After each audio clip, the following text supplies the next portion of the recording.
같이 잠깐 기도하시겠습니다.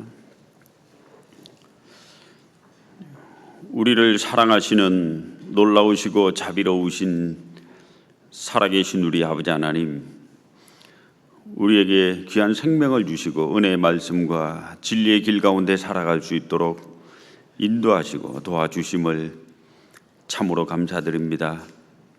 거룩한 주일을 맞이해 저희를 불러주시고 하나님의 귀한 말씀으로 양육하며 그리스도의 은혜 가운데 살아갈 수 있도록 인도하신 우리 아버지 하나님, 이곳 광주 봉선지역에 주의 몸된 교회를 세우셨사오매 주의 능력의 말씀으로 크신 팔로 인도하여 주시고 각 성도들 마음에 또 각 가정에 주의 은혜와 자비가 함께하여서 주님을 더 귀하게 섬기며 또 주의 영광을 위해 살아갈 수 있도록 도와주시옵소서. 오늘 예비하신 귀한 말씀 들려주시고 이 말씀을 듣고 상고하는 가운데 주님의 형상을 더욱 따라갈 수 있도록 인도하여 주시옵소서. 귀하신 예수님 이름 받들어 기도드립니다. 아멘. 성경 에베소서 4장을 보시겠습니다.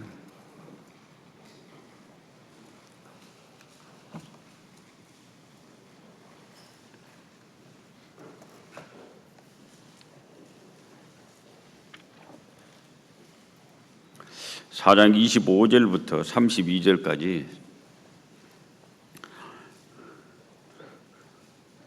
같이 읽어보시겠습니다. 그런즉 거짓을 버리고 각각 그 이웃으로 더불어 참된 것을 말하라. 이는 우리가 서로 지체가 됨이니라. 분을 내어도 죄를 짓지 말며 해가 지도록 분을 품지 말고 마귀로 틈을 타지 못하게 하라. 도적질 하는 자는 다시 도적질 하지 말고 돌이켜 빈궁한 자에게 구제할 것이 있기 위하여 제 손으로 수고하여 선한 일을 하라. 무릇 더러운 말은 너희 입 밖에도 내지 말고 오직 덕을 세우는 데 소용되는 대로 선한 말을 하여 듣는 자들에게 은혜를 끼치게 하라. 하나님의 성령을 근심하게 하지 말라. 그 안에서 너희가 구속의 날까지 인치심을 받았느니라. 너희는 모든 악독과 노함과 분냉과 떠드는 것과 회방하는 것을 모든 악의와 함께 버리고 서로 인자하게 하며 불쌍히 여기며 서로 용서하기를 하나님이 그리스도 안에서 너희를 용서하심과 같이 하라. 오늘은 종려나무 주일이라고 하는 중요한 주일입니다. 이번 한 주간을 고난주간이라고 합니다. 다음 주 주일은 부활절입니다. 2000년 전 어느 날 주님이 부활하신 날이 다음 주입니다. 사복음서를 읽어보면은 마태복음은 28장, 마가복음은 16장, 누가복음은 24장, 요한복음은 21장까지 기록되어 있는데 사복음서에서 가장 중요한 한 사건을 들자면은 예수님이 예루살렘 성에 입성하시는 날입니다. 예수님이 예루살렘 성에 입성하셔서 십자가에 죽고 부활하시는 한 주간의 사건이 신약성경 사복음서의 약 30% 정도의 분량을 차지합니다. 마태복음 28장 중에 21장에 예수님이 예루살렘 성에 입성을 하십니다. 마가복음은 16장 중에 11장, 누가복음은 24장 중에 19장, 요한복음은 21장 중에 12장에 벌써 예수님이 예루살렘 성에 입성을 하십니다. 예수님이 이 땅에 오셔서 죽기까지 33년 반의 생애를 사셨는데 33년 반의 생애가 다 기록된 것이 아니라 짧은 시간만 중점적으로 기록했는데 특히 공생의 3년 반의 사역 중에 3년 반의 대부분은 거의 기록이 되어 있지 않습니다. 한 주간의 사건, 오늘부터 시작해서 다음 주 주일까지 이 고난주간의 한 사건이 사복음서 분량의 30% 정도를 차지합니다. 예수님이 이 땅에 오신 하나님, 육체를 입고 오신 하나님이기 때문에 그분이 이 땅에 오신 목적은 사람의 죄를 대신해 죽으러 이 땅에 오셨기 때문에 한 주간의 사건이 가장 중요하게 기록이 되어 있습니다. 한 주간의 사건은 시간순으로 이게 잘 기록된 복음서가 마가복음입니다. 오늘 주일날이 종려나무 주일날에 예수님은 나귀 새끼를 타고 예루살렘 성에 입성을 하십니다. 그리고 내일 월요일 날에는 무화과나무를 저주하십니다. 그리고 성전을 정화시킵니다. 그리고 화요일 날에 엄청난 일을 하십니다. 바리새인들, 서기관들, 율법사들, 수많은 종교인들과 변론과 대화, 그리고 흔히 전도 집회 때 찾는 마태복음 24장 감람산 강화라고 하는 감람산에서 예루살렘을 보고 예언하셨던 그 모든 말씀들이 화요일 날 하루에 다 이루어집니다. 그리고 수요일 날은 성경 그 어디에도 무엇을 하셨는지가 기록되어 있지 않습니다. 수요일 날은 아마 이제 곧 돌아가셔야 되니까 하나님과의 긴밀한 교제를 나누셨던 것 같습니다. 목요일 날은 이 제자들과 최후의 만찬하시고 성만찬을 제정하시고 겟세마네 동산에 가셔서 기도하십니다. 그리고 뒤에 제사장들이 보낸 하속들에 잡히시고 새벽에 금요일 날 새벽에 산헤드린 공의의 불법 재판을 받으시고 빌라도의 재판을 받습니다. 그리고 금요일 날 아침 9시에 겟세마네 동산 골고다 언덕에서 십자가 못 박혀 돌아가시고 못 박히시고 오후 3시에 금요일 날 오후 3시에 돌아가십니다. 그러니까 사복음서를 읽으면은 한 주간의 사건이 복음서의 3분의 1을 차지합니다. 예수님이 이 땅에 왜 오셨는가, 무엇을 하러 오셨는가를 가장 잘 드러내는 놀라운 한 주간입니다. 오늘은 예루살렘 성에 입성하신 날, 내일은 무화과나무를 저주하시고 성전을 정화시킨 날, 모레는 수많은 변론과 대화, 예언을 하신 날, 수요일은 없음, 뭐 하시는지 기록이 되어 있지 않습니다.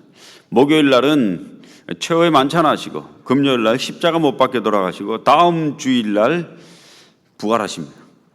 이게 중요한 사건, 구약이잖아요. 구약은 예수님이 이 땅에 오셔서 십자가에 죽을 것을 약속했습니다. 구약의 예언의 핵심은 바로 예수님이 죽을 거다, 이 땅에 오셔서. 그러니까 이번 한 주간이 가장 중요한 예언의 성취를 이루는 놀라운 사건입니다. 예수님은 영원 전부터 예언된 대로 이 땅에 오셨고 죽으셨습니다. 이번 주에 복음서를 읽어보시면서 주의 깊게 보시면 좀 감동이 있을 겁니다. 오늘 돌아가셨구나. 금요일 날에. 오늘 예루살렘 성에 입성하셨구나. 마태복음은 19장에, 마가복음은 11장에, 마태복음 21장에, 마가복음은 11장에, 누가복음은 19장에, 요한복음은 12장에 예루살렘 성에 입성하는 사건이 나옵니다.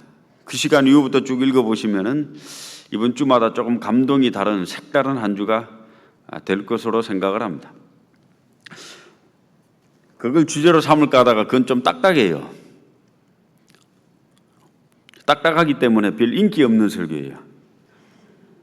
그래서 그 집에서 각자가 공부하시고 오늘은 제가 좀 쉬운 설교를 하려고 합니다. 이게 에베소서 4장 25절부터 32절까지 세 가지의 변화된 삶을 바울은 이야기합니다. 그리스도인은 누구냐? 그리스도인은 성령을 받아, 성령의 인침을 받아 하나님의 사람이 된 사람이다. 하늘의 신령한 복을 받은 사람이고 하나님의 아들이 된 사람이고 성령으로 인침을 받은 사람이다. 하늘나라의 영원한 기업을 물려받을 사람이다. 그리고 선한 일을 위해 지으심을 받은 사람이다. 복음 안에서 후사가 되고 지체가 되고 또 하나님의 약속을 받은 사람이다. 그리고 교회 안에서 연합되고 하나가 되고 새 사람으로서 믿는 것과 아는 일에 하나가 되어 주님 안에 온전한 신앙생활을 하기에 범사에 자라야 되는 사람이다.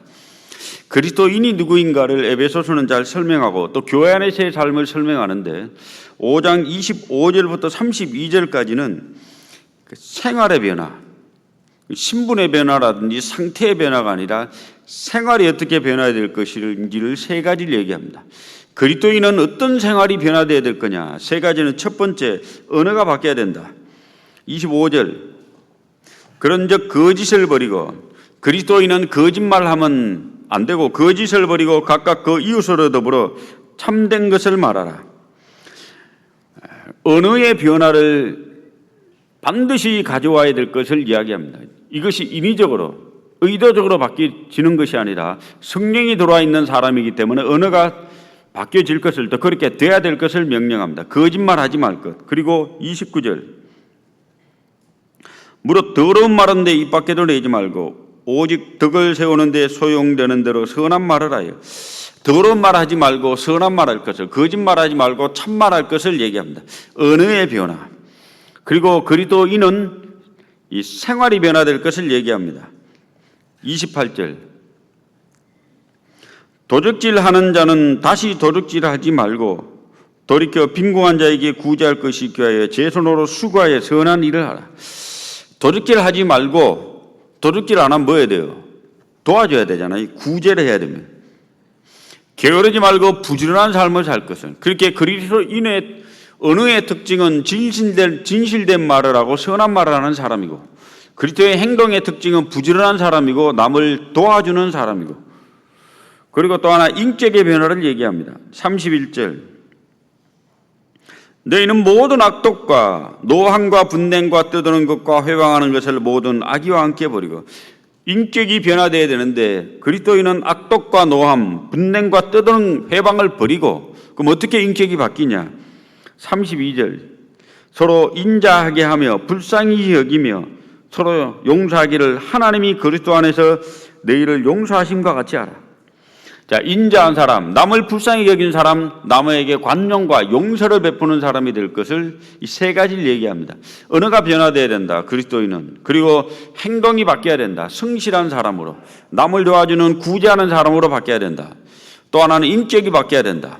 노하고 분내고 떠들고 이런 사람이 아니라 인자하고 불쌍히 여기고 남을 용서하는 사람이 되어야 될 것을 얘기합니다. 야고보서 2장 26절에 영혼 없는 몸이 죽은 것 같이 행함이 없는 믿음은 죽은 것이라. 우리가 이 사람이 진실로 하나님의 사람이 된 사람인지, 성령이 그 속에 들어와 있는 사람인지 말만 들어서 확신할 수가 없습니다. 그 사람의 변화된 행동을 지켜보고, 아, 저 사람은 참으로 거듭난 사람이구나라는 것을 확신을 가지게 됩니다. 디도서 1장 16절에 보면 저희가 하나님을 시인하나 행위로는 부인하니, 하나님을 입으로는 시인하는데 행동으로는 부정해요. 그래서 디도서를 기록한 사도 바울은 이렇게 얘기합니다. 이 사람은 가증한 자요, 복종치 아니하는 자요, 모든 선한 일을 버리는 자니라. 가증한 사람이다, 복종치 아니하는 사람이다, 데려가는 사람이니까 그건 못 받은 사람이란 말입니다. 자, 거듭난 사람은 말이 아니라 행동으로서 자신의 진실성 여부, 자신의 믿음의 확실성 여부, 하나님의 사람이 된 여부를 반드시 여부를 드러내게 되어 있습니다. 성령이 들어와 있으니까. 그 로마서 8장에 무릇 하나님의 영으로 인도함을 받는 그들은, 인도함을 받는다 했습니다. 하나님의 아들이라. 누구든지 그리스도의 영이 없으면 그리스도의 사람이 아니라 했습니다. 요한일서 2장에 보면은 그의 계명을 지키지 아니하는 자는 거짓말하는 자요, 진리가 그 속에 있지 아니하되. 요한일서 2장 3절에 보면, 2장 3절부터 쭉 읽어보면요, 그의 계명을 지키지 아니하는 자는 진리가 그 속에 있지 아니해야 돼요. 생명이 들어온 사람은, 영원한 생명이 들어온 사람은 영원한 생명에 관한 걸 사모하고 생명에 관한 언어와 행동이 바뀌어질 것을 얘기합니다. 그래서 변화는 언어에서부터 시작이 되고, 변화는 행동에 바뀌고, 변화는 인격으로 나아갑니다. 결국 그의 인격과 성품, 그의 기질과 속성이 변화된 사람이 됩니다. 성령의 열매는 사랑과 희락과 화평과 오래 참음과 자비와 양성과 충성과 온유와 절제니 이 같은 것을 금지할 법이 없느니라. 그걸 억지로 인위적으로 되는 것이 아니라 말씀을 연구하고 몸된 교회 가운데 신앙생활을 하다 보면 그 변화가 되는 거예요. 베드로서 1장 4절에 보면 신의 성품에 참여하는 자가 되게 하려 하심이라. 믿음의 덕을, 덕의 지식을, 지식의 절제를, 절제의 인내를, 인내의 경건을, 경건의 형제우애를, 형제우애의 사랑을 공급하라 했는데, 믿음이 시작된 사람은 쭉 자라서 나중에 사랑까지로 신앙이 성숙되게 나아간다고 성경은 기록을 하고 있습니다. 그래서 구원받은 사람의 속성 중에 하나가 인자하고 불쌍히 여기는 속성이 있습니다. 궁극적으로 그까지 나아가도록 성령은 우리를 인도해 가십니다. 그래서 우리의 신앙이 자람의 좌표를 성경은 뚜렷이 얘기합니다. 에베소서 4장 15절에 보면 범사에 그에게까지 자랄지라. 주님에게까지 닮아가는 그리스도의 형상이 우리 속에 이르기까지 우리의 신앙이 성숙되어야 될 것을 성경은 이야기를 합니다. 그중에 제일 쉬운 것은 언어부터 4장 25절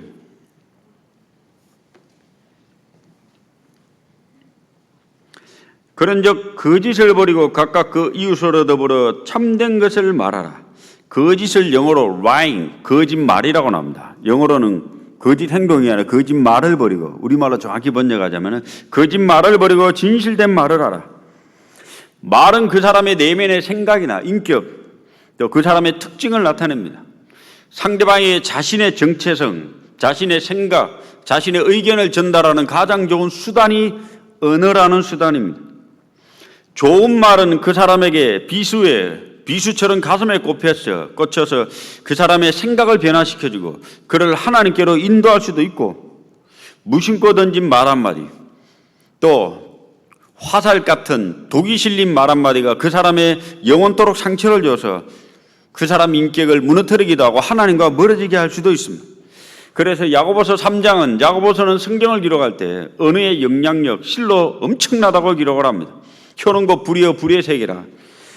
이 혀는 우리 지체 중에서 온몸을 더럽히며 생의 바퀴를 불사른다 했습니다. 온몸을 더럽히는 게 혀라고 했습니다.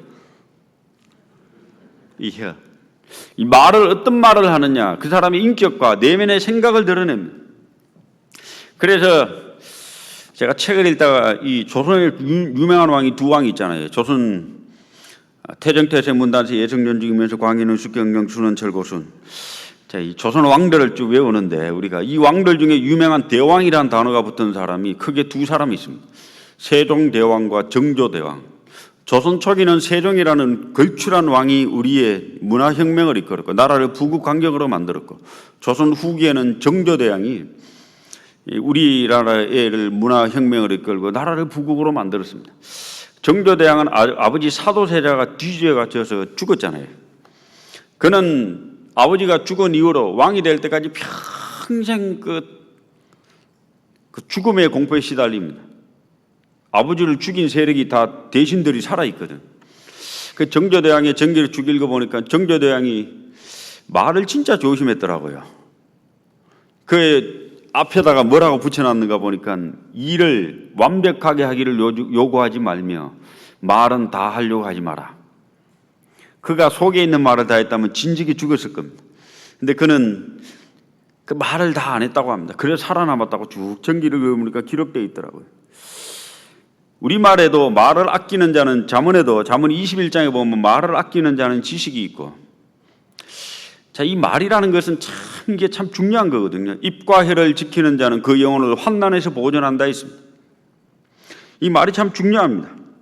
그래서 성경에서 언어를 얘기할 때 언어는 인격의 표현이라고 정확히 기록을 하고 있습니다. 마태복음 12장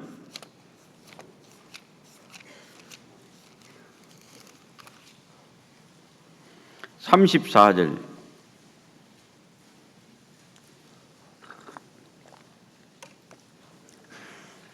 독사의 자식들아, 너희는 악하니 어떻게 선한 말을 할 수 있느냐? 이는 마음에 가득한 것을 입으로 말함이라. 선한 사람은 그 쌓은 선에서 선한 것을 내고 악한 사람은 그 쌓은 악에서 악한 것을 내느니라. 자, 성경은 정확하게 명시하고 있습니다. 사람이 선한 것을 내는 것은 쌓은 선에서 선한 것을 내는 거지 없는 게 나오는 게 아니라 말입니다. 악한 사람은 그 쌓은 악에서 나옵니다. 그래서 예수님께서 직접 하신 말씀, 사람의 입에 나오는 말은 그 사람의 마음의 표현이라고 정확히 기록을 하고 있습니다. 그렇게 사람이 말이 바뀌기 전에 인격이 바뀌고 사람 됨됨이가 바뀌어야 돼요. 그 말에 어떤 말을 하느냐가 그 사람의 인격과 그 사람의 됨됨이를 결정합니다. 그러니까 사람의 됨됨이, 인격이 가슴에 인격이 먼저고 말은 나중으로 나온다고 기록을 합니다. 그리스도인들은 좋은 말을 하려고 노력을 해야 됩니다. 선한 말을 하려고 노력을 해야 됩니다. 왜냐하면 우리는 생명을 자랑하는 사람이니까, 생명을 건지기 원하는 사람이니까, 다른 사람에게 하나님의 말을 전해주고 싶으니까. 표독한 말, 남을 깎아내리는 말, 그리고 인격을 회방하는 말은 하나님과의 인격과는 안 맞잖아요. 하나님은 한 사람의 인격을 세우고 그 사람의 가정을 세우고, 하나님이 개입이 되는 모든 것은 국가도 세워지고 가정도 세워지고 나라도 세워지고 사회도 세워지는 것이 하나님의 목적입니다. 사람의 생각을 건전하게 만들고 말도 건전하게 만들고 인격도 건전하게 만드는 것이 하나님과 연결된 사람의 특징입니다. 그래서 이 생명을 사랑하는 우리는 입술이 바뀌어야 될 것을 얘기합니다. 베드로전서 3장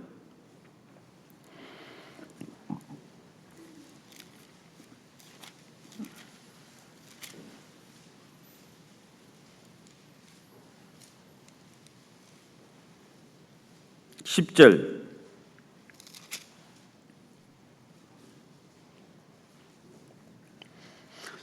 그러므로 생명을 사랑하고 좋은 날 보기를 원하는 자는 혀를 금하여 악한 말을 그치며 그 입술로 괴를 말하지 말고. 자, 이 생명을 사랑하고 좋은 날 보기를 원하잖아요. 저희들은 사람의 영혼을 건지기 원하고 또 좋은 날 보기를 원합니다. 자, 우리는 혀를 금하여 악한 말을 그치고, 그래서 우리가 구해야 될 말이 있습니다. 우리는 아름다운 말을 구해야 됩니다. 스스로의 노력과 수고 또 은혜의 변화를 요구합니다. 전도서 12장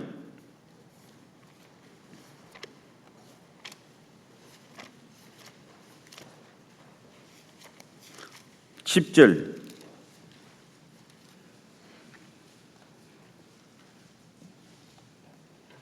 여기 같이 읽어보겠습니다. 전도자가 힘써 아름다운 말을 구하였나니 기록한 것은 정직하여 진리의 말씀이니라. 전도자가 힘써 아름다운 말. 우리는 뭔 말을 구해야 될까요? 아름다운 말. 지혜의 말, 생명을 건지는 말, 사람의 영혼을 구원받게 하는 말, 그리고 바른 말, 정직한 말. 자, 이런 모든 것이 아름다운 말이라 할 수 있습니다. 좋은 언어는 몇 가지 특징이 있습니다. 첫째는 깊이 생각하고 하는 말이 좋은 언어입니다. 깊은 묵상과 내면의 생각에서 하는 말이 좋은 언어. 그래서 우리의 언어도 필객의 붓과 같은 언어가 있습니다. 시편 45편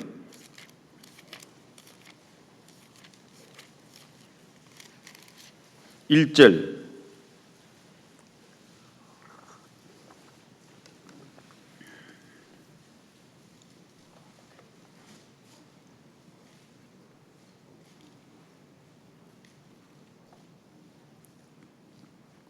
여기 같이 읽어보겠습니다. 내 마음에서 좋은 말이 넘쳐 왕에 대하여 지은 것을 말하리니 내 혀는 필객의 붓과 같도다. 제가 이거 보고 깜짝 놀랐습니다. 만약에 나의 언어가 필객의 붓, 필객이란 말은 준비된 작가의 언어는 명필이거든요. 유명한 시인이 쓴 글을 보면은 가슴을 울립니다. 똑같은 태양을 봐도 그가 표현하고 있는 단어는 상당히 사람의 가슴을 울립니다. 셰익스피어가 쓴 글, 영국 최고의 글이라고 하는데 그런 글과 우리가 보통 사람이 건 글은 좀 다를 거 아닙니까? 우리의 말의 입의 말이 작가의 혀와 작가의 붓과 같다면은 말 자체가 그냥 책이 되는 거예요.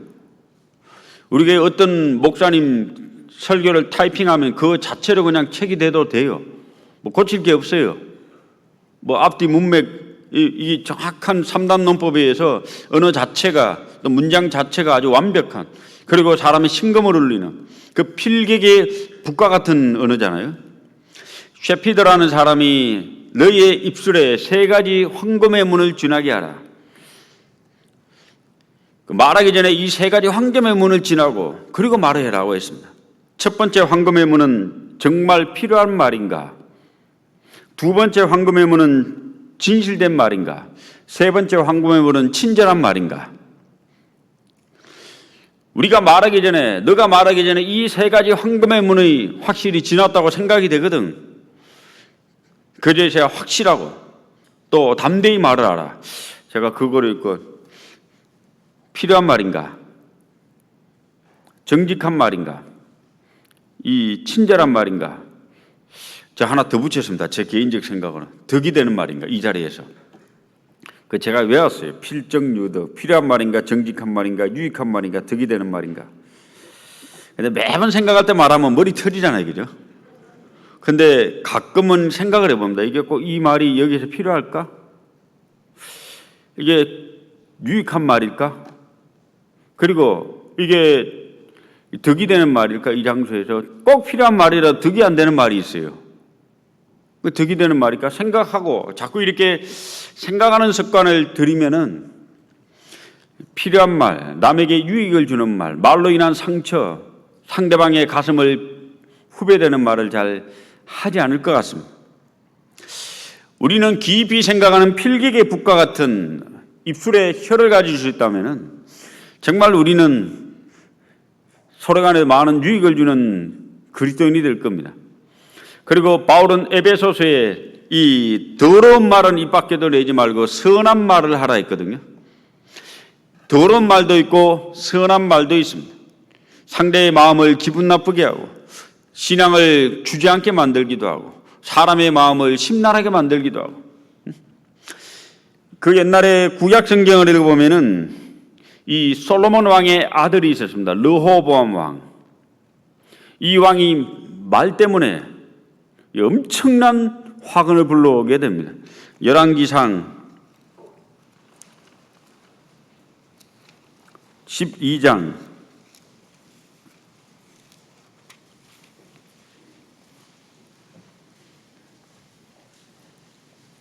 6절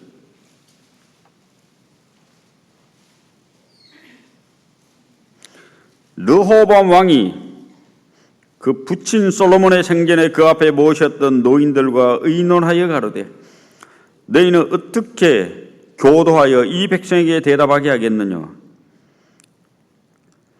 대답하여 가로되 왕이 만일 오늘날 이 백성의 종이 되어 저희를 섬기고 좋은 말로 대답하여 이르시면 저희가 영영이 왕의 종이 되리라 하나. 자, 좋은 말로 솔로몬과 같이 있었던 나이 많은 대신들은 그 어린 왕에게, 정치 경험이 전무한 왕에게, 이제 나라를 통치하는 왕에게 백성들에게 선한 말, 좋은 말을 해 주십시오. 그러면 왕을 섬길 겁니다. 근데 이 무지한 왕은 백성들에게 악한 말로 대답을 합니다. 12절 3일 만에 여로보암과 모든 백성이 르호보암에게 나와왔으니 이는 왕이 명하여 이르기를 3일 만에 내게로 다시 오라 하였습니다. 왕이 포악한 말로 백성에게 대답할세 노인의 교도를 버리고. 자, 왕이 선한 말, 좋은 말로 대답하지 않고 포악한 말로 대답을 합니다. 이 사건으로 말미암아 이스라엘 나라가 두 동강이 납니다. 북이스라엘과 남유다. 물론 그 아버지의 어떤 우상숭배로 말미암아 이루어진 거지만 성경은 정말 이 선한 말과 이 포악한 말에 얼마나 이 엄청난 영향력과 파급을 주는가. 정말 말 한마디에 천냥빛을 갚는다 했는데 어떤 말에 따라서 이 사람 인격이 바뀌기도 하고 이 사람의 어떤 생각이 바뀌기도 하고 훌륭한 사람이 되기도 하고 그렇습니다. 미국 존스 홉킨스 대학의 벤 카슨이라고 하는 유명한 외과 의사가 있습니다. 소아신경외과. 그 사람은 흑인으로 어릴 때부터 구박받고 자랐어요. 그 아버지도 없었던 것 같아요. 그래서 엄마 품에 자랐는데 친구들은 놀려댔고 구박을 했습니다. 근데 엄마는 끝까지 아들을 격려하고 위로했습니다. 너는 훌륭한 사람이 될 거야. 너는 훌륭한 사람이 될 거야. 맡은 일에 최선을 다해봐. 비록 땅에 살아가는 가운데 어린 시절 좌절과 낙심, 피부 색깔도 좀 검고 불편했지만은 엄마의 그 위로와 격려, 자식을 향한 정말 용기를 주는 말을 듣고 이 자녀는 이 박사님은 나중에 고등학교 때 엄청난 공부를 합니다. 그래서 미국의 의과대학을 진학해서 나중에 존스 홉킨스 대학의 교수가 됩니다. 그래서 머리 3개부터는 샴샴둥이를 분리시켜서 하나는 죽고 둘을 살리는 엄청난 그 외과 의사 수술을 집도해가지고 세계적으로 유명한 그 의사가 됩니다. 어머니의 그 격려의 말, 어머니의 그 위로의 말. 우리 어머니들은, 부모님들은 가끔 자녀들에게 이렇게 불편한 말 할 때가 있는데 제가 이 유아를 키우는 엄마들에게 부탁할 게 있습니다. 아이들에게 부정적 언어, 이 아이들에게 이 생각에 악영향을 주는 언어는 절대 하지 말라고 부탁을 합니다. 아이들에게 긍정적 언어, 용서의 언어, 관용의 언어, 정말 용기를 주는 언어, 훌륭한 사람이 될 거라고 하는, 하나님의 멋진 인물이 될 거라고 하는, 유럽의 한 예배당 성당에서 실제 있었던 사건입니다. 신부가 성찬식을 준비하고 있는데 한 아이가 신부와 돕고 일을 하다가 성찬잔을 떨어뜨리고 말았습니다. 신부는 버럭 화를 냈습니다. 너 같은 놈은 나가, 필요 없어. 조심성에서 일하는 너는. 이 아이는 그 말을 듣고 성당을 나왔습니다. 그래서 다시는 하나님 믿나 봐라 해서 악한 사람이 됩니다. 이 사람이 유고의 독재자, 수많은 사람을 죽인 학살자 티토 대통령이 됩니다. 또 같은 시기에 또 한 성당에서 한 아이가 성찬식을 준비하고 있는데 또 성찬잔을 떨어뜨렸습니다. 신부님이 위로해 줍니다. 괜찮아. 나도 너만 할 때 그랬어. 용기를 가져. 넌 잘할 수 있을 거야. 격려해 줍니다. 이 아이는 신부님의 위로와 격려를 받고 자라서 유명한 대주교가 됩니다. 풀턴 대주교. 사람의 말은 그 사람의 인생을 변화시키기도 합니다. 에베소서 5장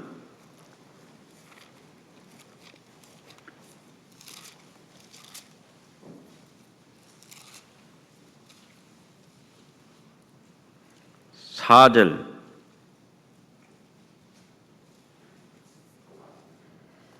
누추함과 어리석은 말이나 희롱의 말이 마땅치 아니하니 돌이켜 감사하는 말을 하라. 그 사랑의 언어, 칭찬의 언어 이런 게 많잖아요. 용서의 언어, 관용의 언어. 저도 성경을 공부하다가 언어에 대해서 좀 생각을 해보고 언어에 관련된 책을 이렇게 사실 몇 개 읽어봤습니다. 시중에 나와 있는 책이지만은 그 생각을 변화시켜주고 마음을 울리는 내용이 많더라고요. 이 말에 어떤 말을 하느냐에 따라서 정말 그 사람의 생각을 변화시키고 그 중요한 인연을 맺어주기도 합니다. 탈무드에 이런 말이 있습니다. 생각을 조심하거나 생각은 말의 시가 된다네. 말을 조심하거나 말은 행동으로 이어진다네. 행동을 조심하거나 행동은 습관이 된다네. 습관을 조심하거나 습관은 품성이 된다네. 품성을 조심하거나 품성은 운명이 된다네.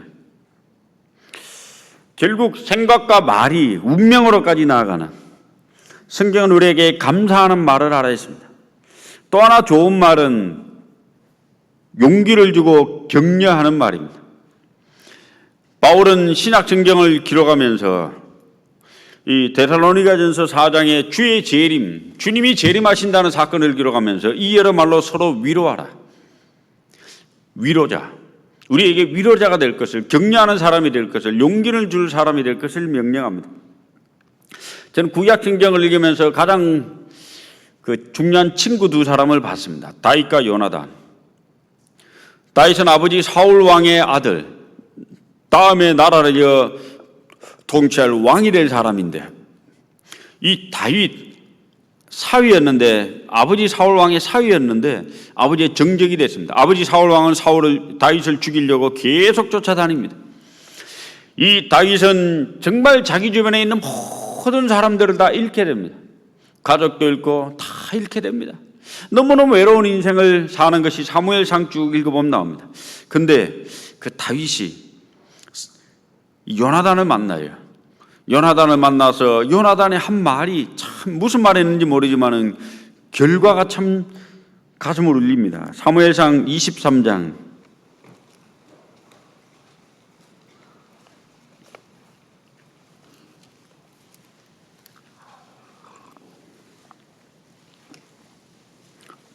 15절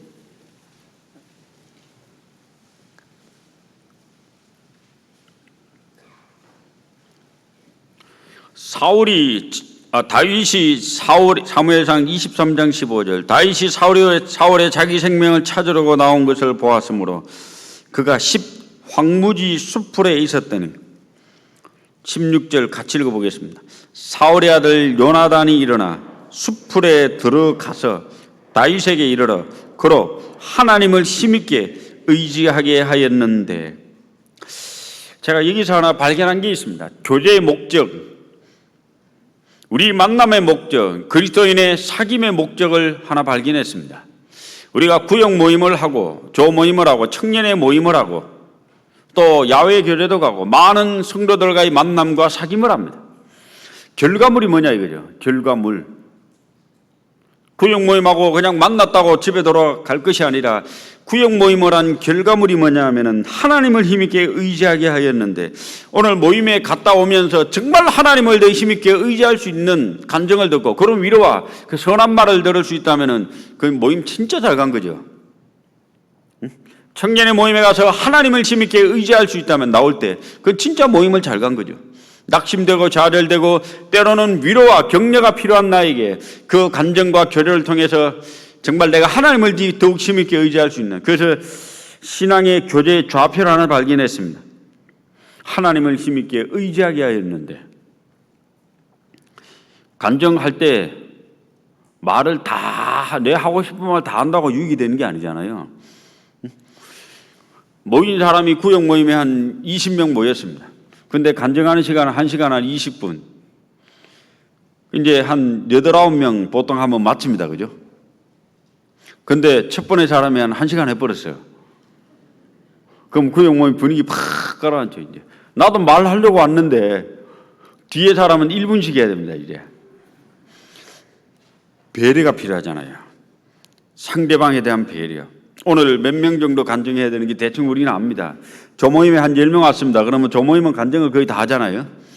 그러면 한 사람당 할당된 시간이 있습니다. 예정된 시간에. 보통 한 7분, 8분, 길면 10분. 그럼 그 시간에 자기의 생각을 정리하고 정말 이 말을 해서 상대방의 우리 듣는 사람의 유익이 될 건가? 나도 유익이 될 건가?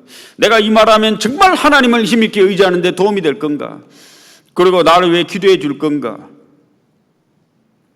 모든 말이라고 속에 있는 말 다 내뱉는다고 그게 은혜가 되는 것이 아니라 정말 하나님 앞에 성도들 하여금, 그리고 내 자신도 이런 간증을 했을 때 선한 말이 되고 덕을 세우는데 소용되는 말이 되고, 그리고 우리로 하여금 하나님을 힘있게 의지할 수 있는 데 도움이 되는가, 필요한 말인가, 정직한 말인가, 유익한 말인가, 득이 되는 말인가 생각하고 우리가 간증을 좀 하는 것을 자꾸 연습을 한다면 모임이 좀 더 유익이 되지 않을까요?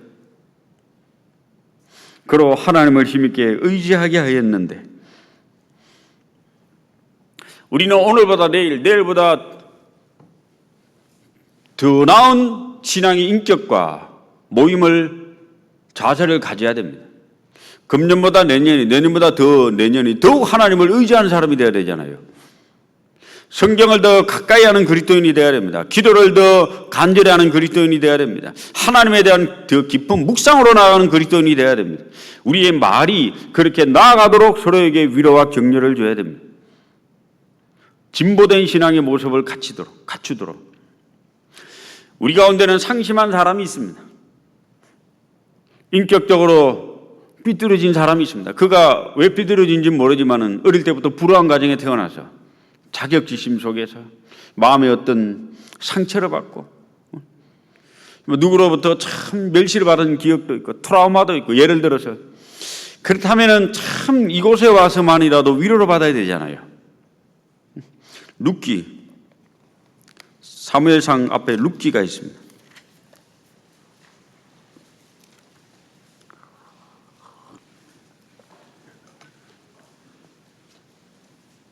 룻기 2장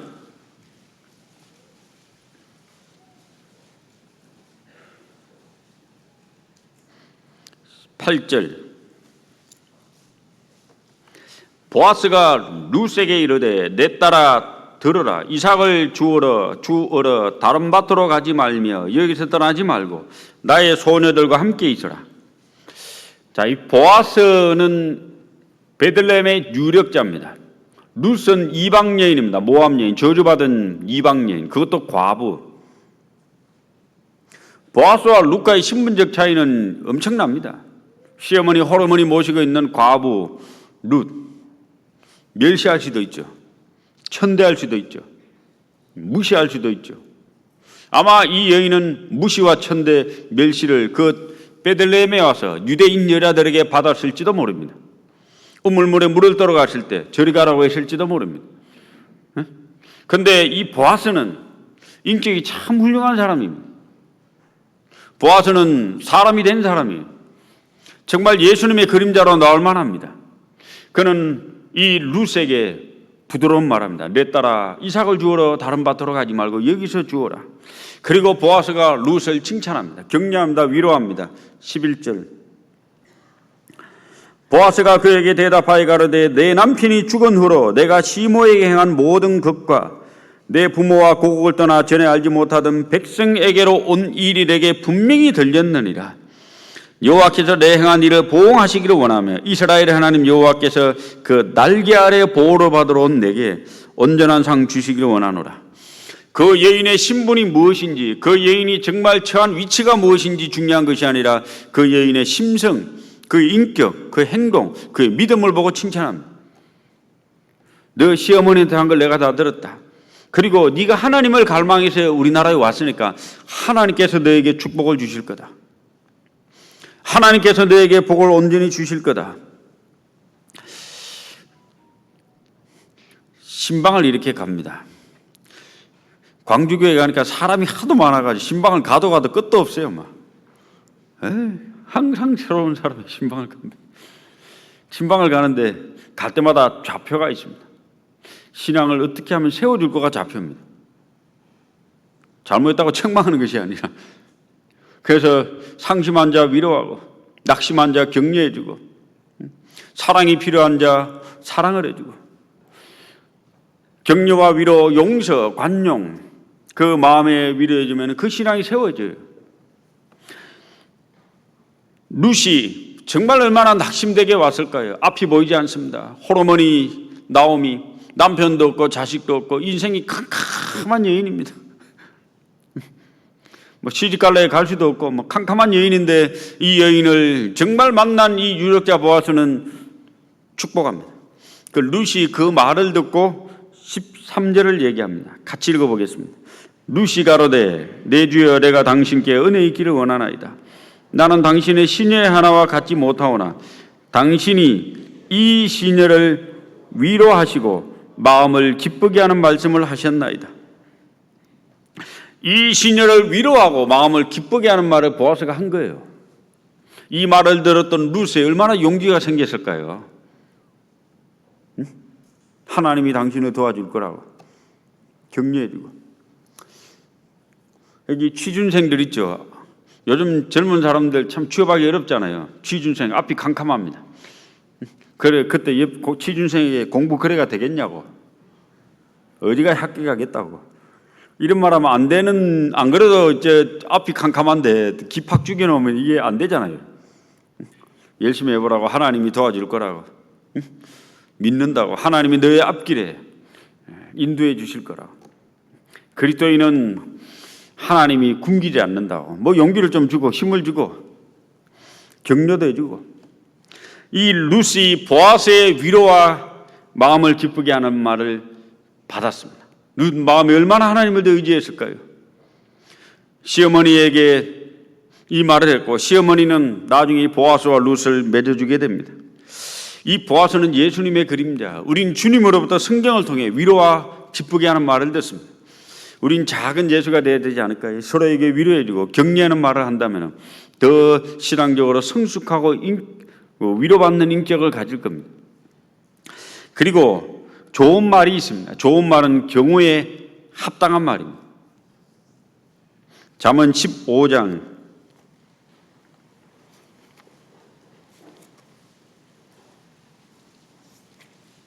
23절.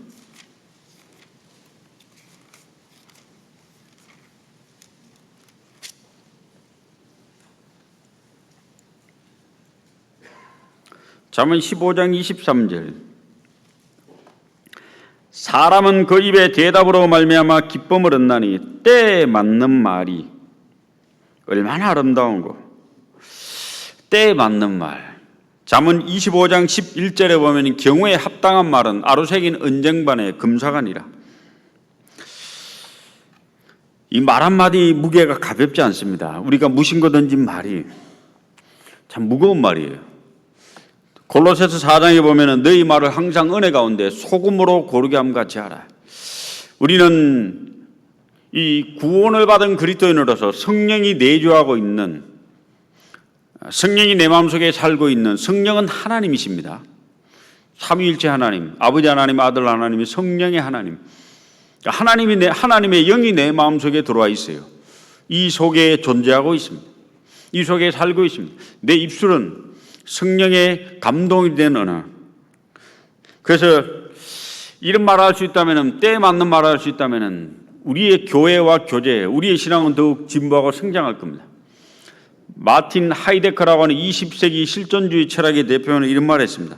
언어는 존재의 집이다. 언어의 주택 속에 인간이 산다. 언어의 주택 속에 인간이 산다.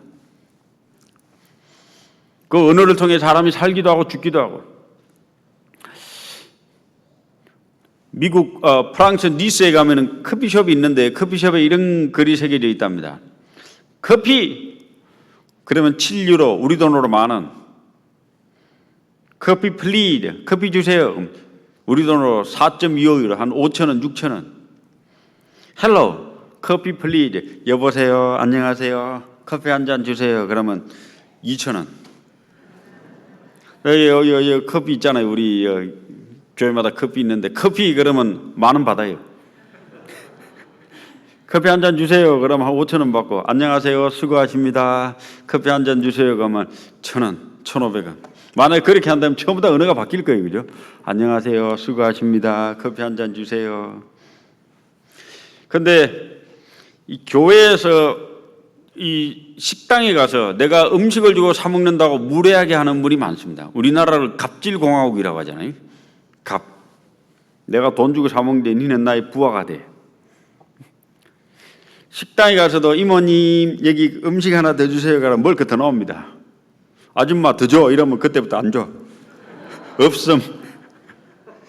같은 돈 내고 음식을 먹는데 풍성히 먹는 사람이 있고 기분 나쁘게 먹는 사람이 있습니다. 좋은 언어를 쓰면은 사람 마음의 위로가 되니까 은혜가 됩니다. 좋은 언어는, 또 하나의 좋은 언어는 알아듣기 쉬운 말. 설교를 잘하는 분이 누가 잘할까요?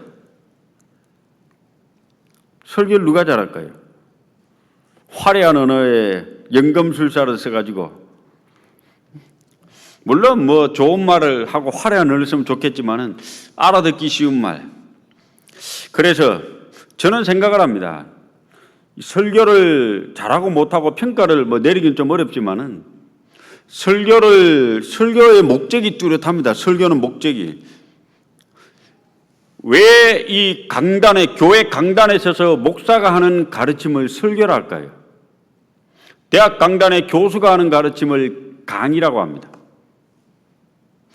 초등학교, 중학교 교사가 가르치는 가르침을 그냥 가르침이라고 하고, 또 강의라고 하면 좀 그냥 가르침이라고 하잖아요. 선생님이 가르치고 학생이 배운다고 하잖아요. 대학 교수의 가르침을 강의라고 합니다. 영어로 lectual. 그런데 왜 교회 강단에 서서 목사가 하는 가르침을 강의라고 하지 않고 설문, 설교라고 할까요? 이거 영어 다르고 우리말도 달라요. 설교.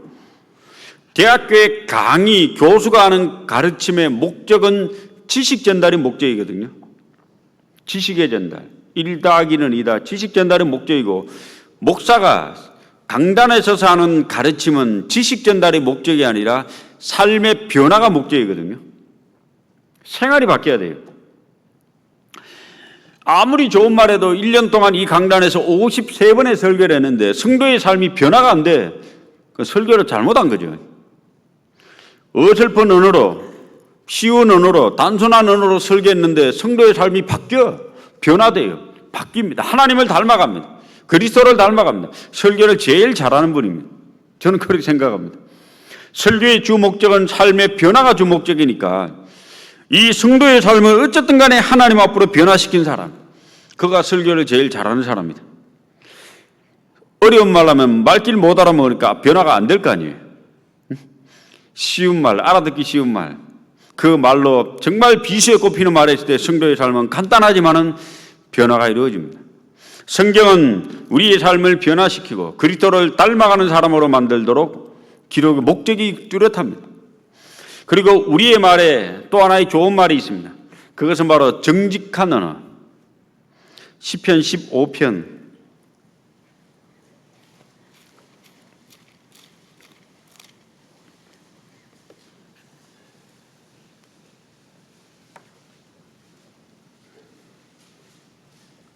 시편 15편 1절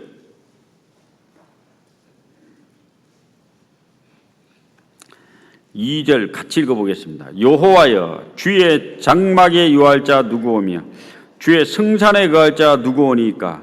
정직하게 행하며 공의를 일삼으며 그 마음에 진실을 말하며. 주의 장막에 유할 자 누구오니까? 주의 성산에 거할 자 누구오니까? 정직하게 행하며 그리고 그 마음에 진실을 말하며. 우리가 말을 아끼는 것은 필요한데 거짓말을 하면 안 됩니다. 그래서 에베소서 4장 25절에 제일 먼저 언어의 변화를 얘기할 때 거짓말하지 말고 참말하라고 나옵니다. 거짓말하지 말고 참말하라. 영국의 속담이 이런 속담이 있더라고요. 영국의 속담은 하루를 행복하려면은 이발을 해라. 여자는 이제 머리 이제 손질하는 거죠. 일주일을 행복해지고 싶거든 결혼을 해라. 좀 너무 짧은 것 같아요. 한 달을 행복하려면은 말을 사라. 말 따가닥따가닥. 오늘 같으면 이제 차를 사는 거죠. 1년을 행복해지고 싶으면 새 집을 지어라. 평생을 행복하고 싶으면은 정직해라. 영국 속담입니다.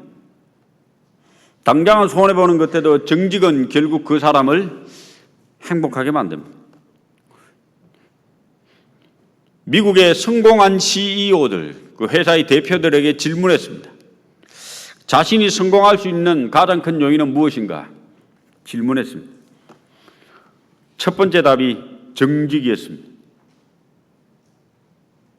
우리 아이를, 자녀를 키울 때 확실히 심어줘야 될 것은 거짓말하지 말까, 정직하게 살아갈까. 손해보는 것지만은 그의 인격과 그의 삶을 하나님 앞에 곧바르게 세워줄 겁니다. 독일의 유명한 철학자 임마누엘 칸트는 이런 말을 했습니다. 정직이 최선의 정책이다. 예나 지금이나 정직은 사람을 평가하는 기준이 됩니다. 여기 시편 15편 2절에 정직하게 행하며 공의를 일삼으며 그 마음에 진실을 말하며.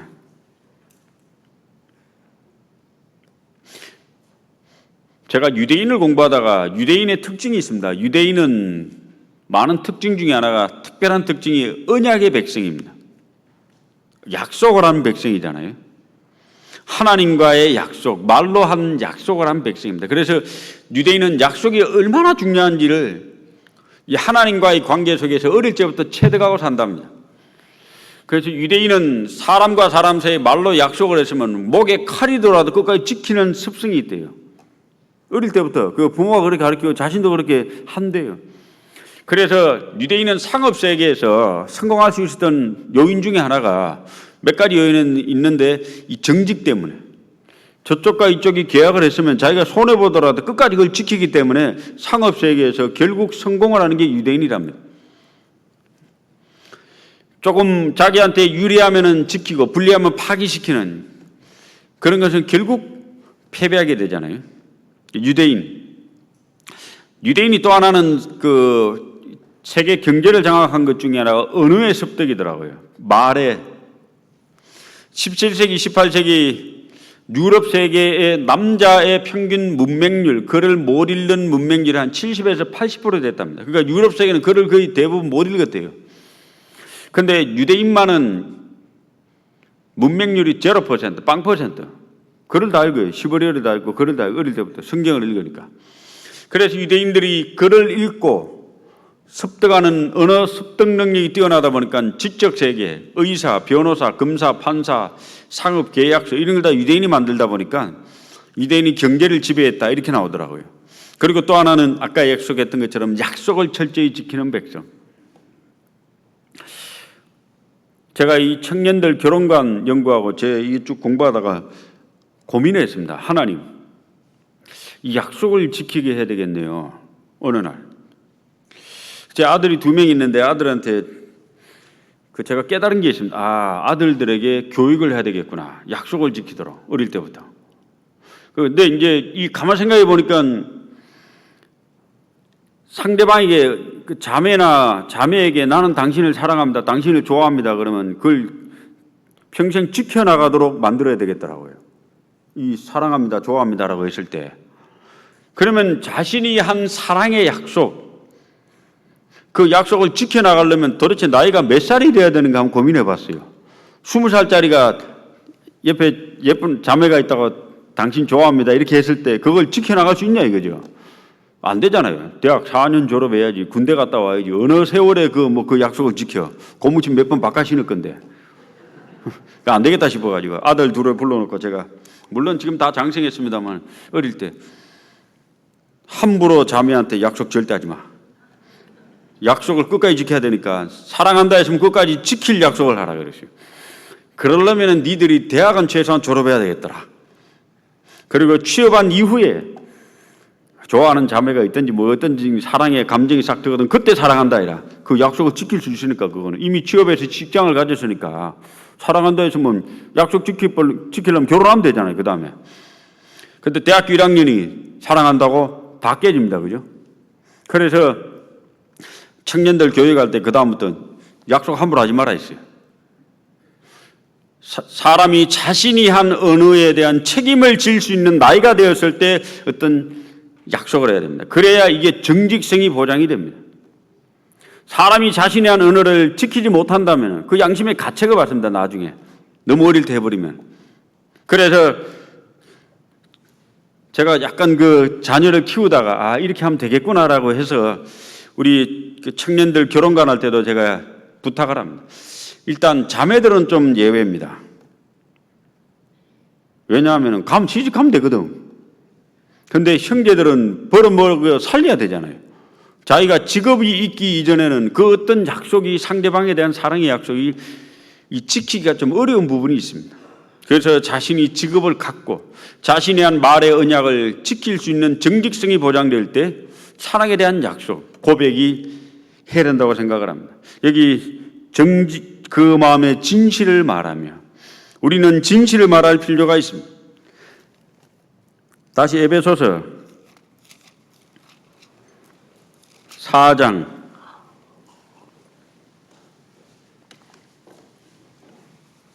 28절.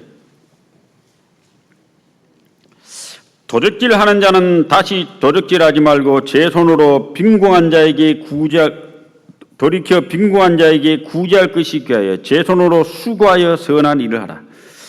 행동의 변화는, 언어의 변화와 함께 행동의 변화는 성실한 생활할 것을 얘기합니다. 게으르지 말고 선한 일을 할 것을, 그리고 또 하나는 빌어먹지 말고 열심히 돈을 벌어서 남을 도와주는 구제의 삶을 살 것을,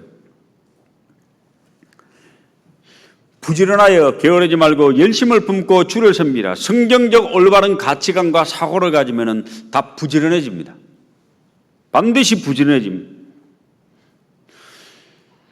사복음서를 읽어보면 마태복음은 예수님을 유대의 왕으로 묘사합니다. 사자 같은 담대함,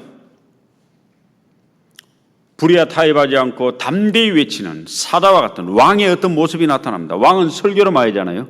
그 마태복음은 설교가 많아요. 마태복음 5장에 당장 설교가 나옵니다. 심령이 가난한 자는 복이 있나니. 마태복음엔 5번의 설교가 있습니다. 쫙. 마태복음 24장의 산상수훈, 마태복음 18장의 겸손에 관한 교훈, 마태복음 13장의 씨 뿌린 자의 비유, 마태복음 10장의 제자들에게 그 제자의 도의 교훈. 그 마태복음엔 설교가 많아요. 설교가 많은가 동시에 왕이니까 자신의 백성을 사랑하고 병을 고치는 여러 가지 일을 행한 것도 많이 나옵니다. 2가지가 다 나옵니다. 마가복음에 보면은 종의 예수님이 나오는데 마가복음에는 설교 없습니다. 종이 무슨 설교합니까? 비유도 없고 오로지 일만 한 모습이 나옵니다. 그래서 곧 즉시로, 영어로 immediately라는 게 42번 나옵니다. 곧 즉시로, 곧 즉시로. 게으를 수가 없어요. 항상 부지런히 일을 해요. 누가복음의 예수님은 완벽한 인간을 묘사합니다. 그래서 거기에는 긍휼히 여기는 모습, 사람을 사랑하는 모습, 자비로운 모습. 그래서 누가복음에는 불쌍한 여인들이 굉장히 많이 나옵니다. 나인성 과부가 나오고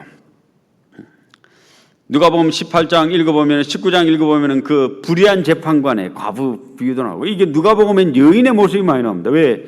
주님은 그 가난한 여인들을 불쌍히 여기고 사랑하거든요.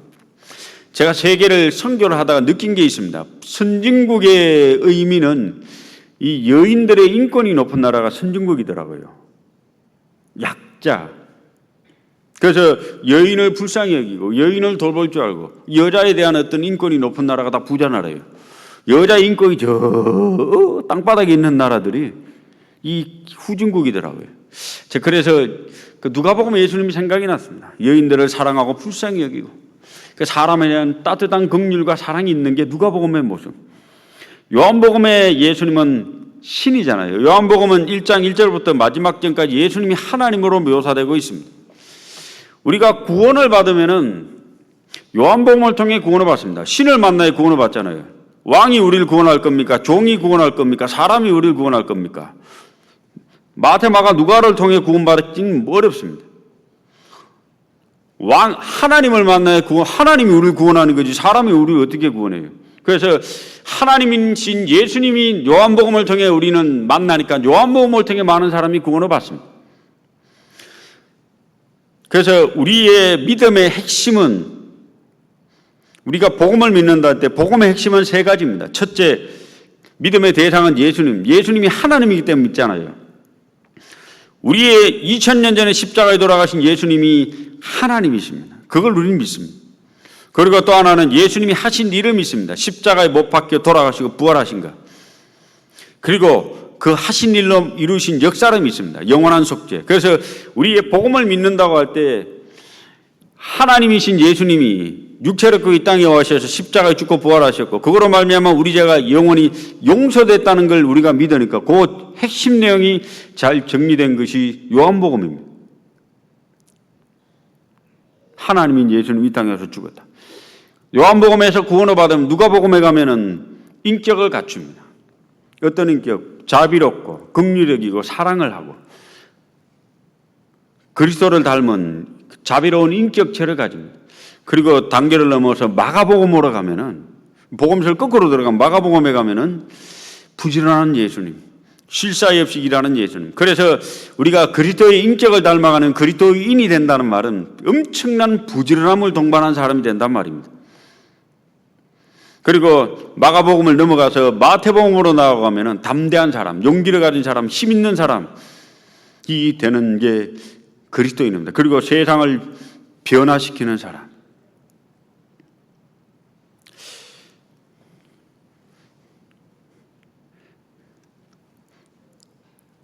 우리 아이들의 제가 광주에서 어머니 애들을 영유아부 모임을 할 때 아이들의 신앙의 그 인생의 좌표를 좀 삼아달라 했습니다. 첫째, 아이들이 구원받게 할 것.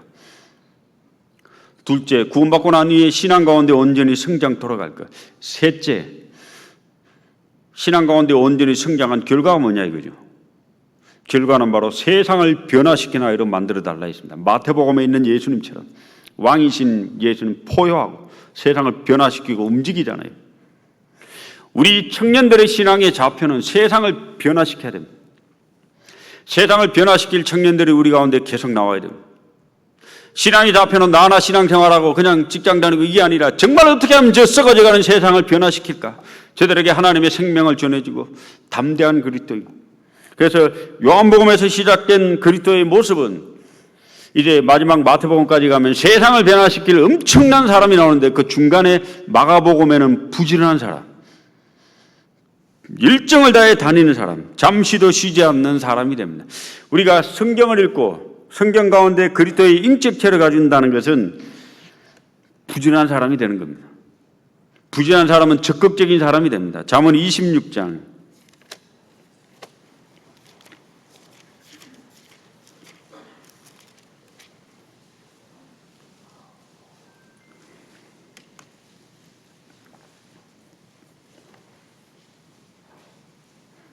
13절 게으른 자는 길에 사자가 있다. 거리에 사자가 있다 하느니라. 핑계를 대죠. 문짝이 돌적이를 따라 도는 것 같이 게으른 자는 침상에서 구하느니라. 게으르죠. 게으른 자는 그 손을 그릇에 넣고도 입으로 올리기를 괴로워하느니라. 밥도 안 먹어요. 밥 줘도 괴로워합니다. 게으른 자는 선이 대답하는 사람 7보다 자기를 지극히 여기느니라. 또 똑똑하대.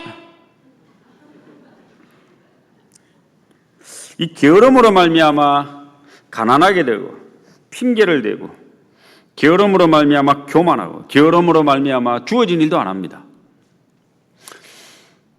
그 어떤 사람이 쓴 책을 쭉 읽어보니까 리더의 4가지 유형의 리더를 얘기하더라고요. 제가 그 책을 읽고 좀 생각이 깊었는데, 첫째는 진취적으로 적극적으로 모든 일을 찾아서 하는 리더.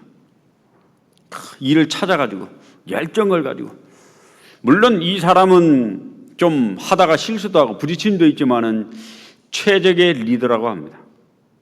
좀 문제도 생기지만 어쨌든 간에 그를 통해 조직은 발전되고 회사는 부흥하게 됩니다. 두 번째 리더는 주어진 일을 성실히 하는 리더. 뭘 찾아서 일을 하지 않지만은 맡겨진 일은 최선을 다하는 리더. 100점은 줄 수 없지만 한 90점은 줄 수 있는 리더. 그러나 정확한 진보는 이루어지지 않는 리더입니다. 세 번째 리더는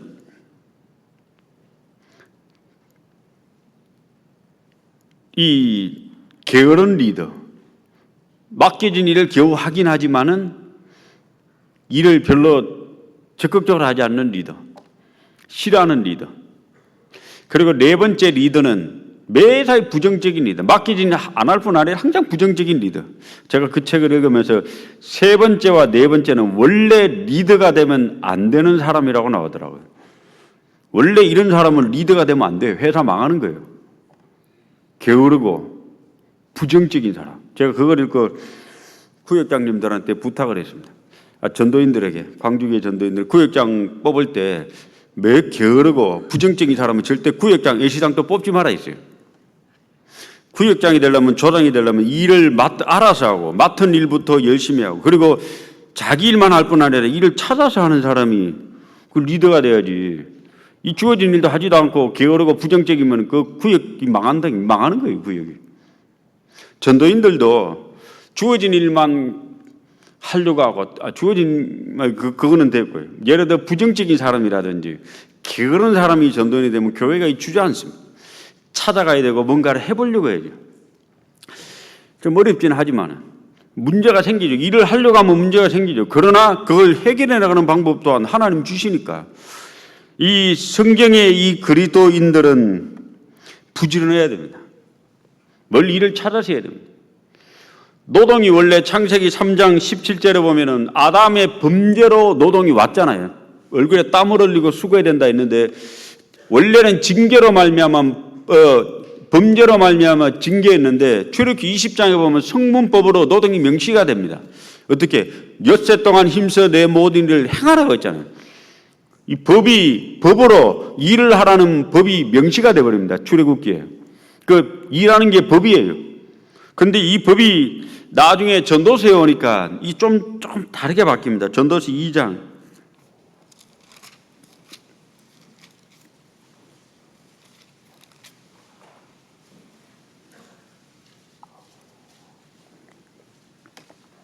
(24절)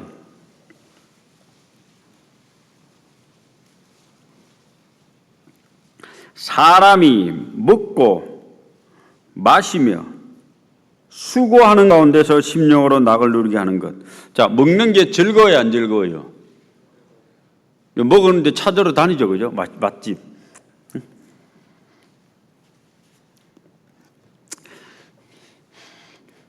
광주에 저도 한 8년째 사는데 맛집 이제 엄청 다 가본 것 같아요. 맛집. 진월동에 살 때 이 동네 맛집은 다 가봤습니다. 자, 먹는 게 즐겁습니다. 자, 마시는 것도 즐겁고, 그 다음에 수고하는 것이 즐겁습니다. 이게 수고하는 가운데. 수고도 즐거운 거예요. 3장 13절. 같이 읽어보겠습니다. 사람마다 먹고 마시는 것과 수고함으로 낙을 누리는 것이 하나님의 선물인 줄을 또한 알았도다. 수고함으로 낙을 누립니다. 먹는 게 즐거움이고 마시는 것도 즐거움이고 수고도 즐거움이에요. 하나님이 사람에게 성문법으로 출애굽기에 엿새 동안 내 모든 일을 힘써 행하라고 했는데 그게 즐거움이에요. 일이 없는 사람만큼 즐거움이 없는 사람도 그 일 없는 사람이 즐거움이 없는 거예요. 무슨 일을 해야 사람이 즐거운 겁니다. 그래서 이 5장 하나 더 보겠습니다. 5장 18절.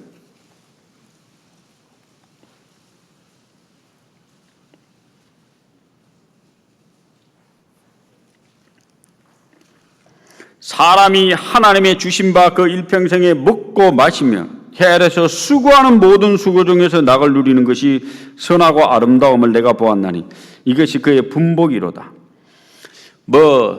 해외 여행 다니면 좋다고요. 직장을 일찍 퇴직해서 유유자적 가면 좋다고요. 안 좋아요. 사람은 수고하는 것이 즐거움이라 했습니다. 자기에게 일이 주어진 것이 기쁨이고 그것이 선하고 아름답다 했습니다. 청교도들은, 영국의 청교도들이 미국으로 건너갔잖아요. 청교도들은 노동이 신성하고 노동이 아름답다고 하는 성경적 가치관이 있습니다. 게으름은 추잡한 죄다. 게으름은 영혼을 녹이는 암이다. 근면한 사람, 성실한 삶은 하나님이 그 사람의 필요를 채워주는 수단과 정하신 수단이기 때문에 청교도들은 원래 근면한 노동을 높이 평가하게 됩니다.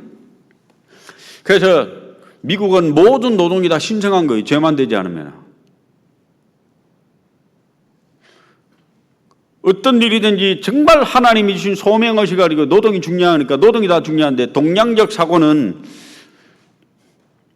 특별한 노동만 선하게 여깁니다. 돈 되는 거, 사자 붙은 거. 그래서 공부만 잘하면 다 글로 가려 하잖아요. 왜? 다른 노동은 신성하게 여기지 않고 그런 것만 노동 신성하게 여기는. 근데 청교도적 윤리는 노동이 고귀하고 노동이 아름답고 노동이 신성하다는 윤리가 있기 때문에 모든 직업을 신성한 하나님의 영역으로 여기는 직업 윤리로 발견하게 됩니다. 그래서 노동이 신성하고 아름답고 선한 거니까 직업도, 거기에 따른 모든 직업도 신성하고 아름다운 거예요. 미국 37대 대통령 리차드 닉슨이 1971년도에 노동절에 이런 말을 했습니다. 노동윤리라는 말은 그 자체가 선하다는 뜻을 담고 있습니다. 남자든 여자든 일을 함으로 그 덕분에 더 나은 사람이 됩니다. 아브라함 링컨은 이런 말을 했습니다. 세상에 천한 직업은 없다. 천한 사람만 있을 뿐이다.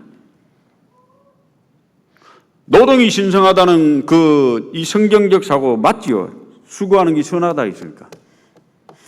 그래서 미국은 청교도가 미국 건너가서 그 땅을 개간하고 노동이 신성하니까 어떤 일이라도 열심히 삽니다. 그게 노동이 다 신성하니까 하는 직업이 다 신성한 거예요. 죄만 되지 않으면. 하나님 주신 소명의식 가운데 열심히 자기 일을 하고 살아갑니다. 그리고 청교도들의 윤리 가운데 참 특징이 하나 있더라고요. 교육윤리. 제가 이걸 보고 그렇구나. 제가 선교하면서 여러 나라 가보니까 나라의 특징, 그 나라의 어떤 사고 가치관을 무엇이 결정하는 걸 이렇게 봤습니다. 그 결정이 교육이 하더라고요. 교육. 이 교육을 어떤 방향과 가치관을 가지고 교육하냐에 따라서 이 나라가 구국강백이 되기도 하고 나라가 망하기도 하고, 안 되는 나라 가보니까 교육이 안 돼요. 교육이 안 되니까 나라 발전이 안 돼요. 우리가 왜 매일 모여서 성경을 배웁니까? 우린 교육을 계속 받는 거잖아요. 하나님의 뜻을 따라 살아가도록 교육을 받아 건전한 그리스도인이 됩니다. 미국 청교도들은 노동이 신성하고 노동에 따른 직업이 신성하고 교육이 인간을 성장시키고 사회를 발전시킨다는 걸 깊이 인식한 사람들입니다. 그래서 미국에 최초로 정착한 영국인들이 정착한 곳이 미국의 뉴 잉글랜드 지방입니다. 메인주, 매사추세츠, 그 다음에 뉴햄퍼스, 코네티컷, 로드 아일랜드, 버몬트, 이런 미국 북동부 그 추운 지방이에요. 뉴욕주 이런 동네. 그런데 그들이 오래전에 주민 50명당 교사 1명을 채용하도록 법을 만들었어요. 주민 50명당 교사 1명을 의무로 채용하도록. 그래서 존 하버드 목사가 젊은 나이에 죽어가면서 400여 권의 책을 자그마한 대학에 기부했습니다. 그 대학은 존 하버드 목사가 기부한 400여 권의 책을 가지고 1636년 매사추세츠 주는 입법부에서 대학을 하나 만듭니다. 큰 대학을. 하버드 대학 이름을 붙입니다. 그래서 하버드 대학, 세계 최고의 대학이 됩니다. 그 옆에 있던 코네티컷주는 1701년 뉴헤이븐의 대학을 설립합니다.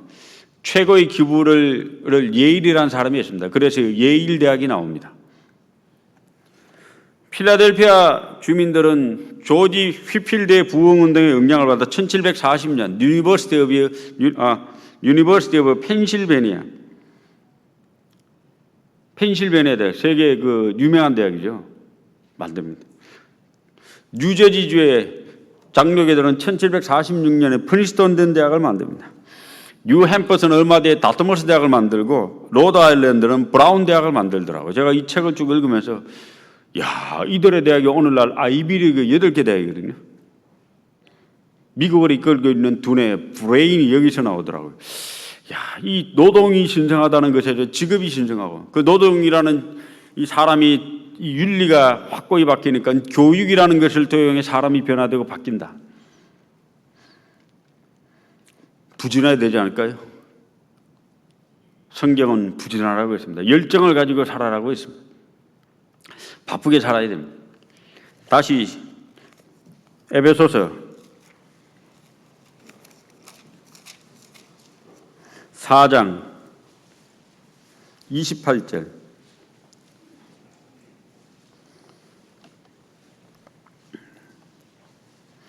도적질 하는 자는 다시 도적질 하지 말고 돌이켜 빈궁한 자에게 구제할 것이 귀하여.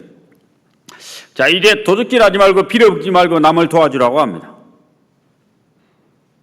그리스도인의 놀라운 특징은 이제 타인을 도와주는 사람이 됩니다. 신명기 15장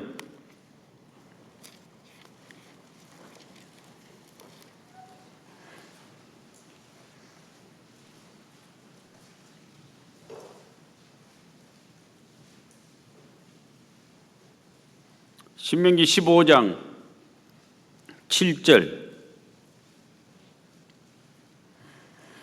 제가 읽겠습니다. 내 하나님 여호와께서 내게 주신 땅 어느 성읍에서든지 가난한 형제가 너와 함께 거하거든 그 가난한 형제에게 내 마음을 강팍케 하지 말며 내 손을 움켜쥐지 말고 반드시 내 손을 그에게 펴서 그 요구하는 대로 쓸 것을 넉넉히 구워주라. 구제하라 있죠. 10절 같이 읽어보겠습니다. 너는 반드시 그에게 구제할 것이요 구제할 때에는 아끼는 마음을 품지 말 것이니라. 이로 인하여 내 하나님 여호와께서 너와 내 손을 하는 바에 내게 복을 주시리라. 구제하라 있습니다. 손을 펼치라. 그러면 하나님이 우리에게 복을 주신다 했습니다. 11절을 배워보면 11절은 창세기 14장에 아브라함이 그 멜기세덱에게 바치는 최초의 11조 사건이 나옵니다.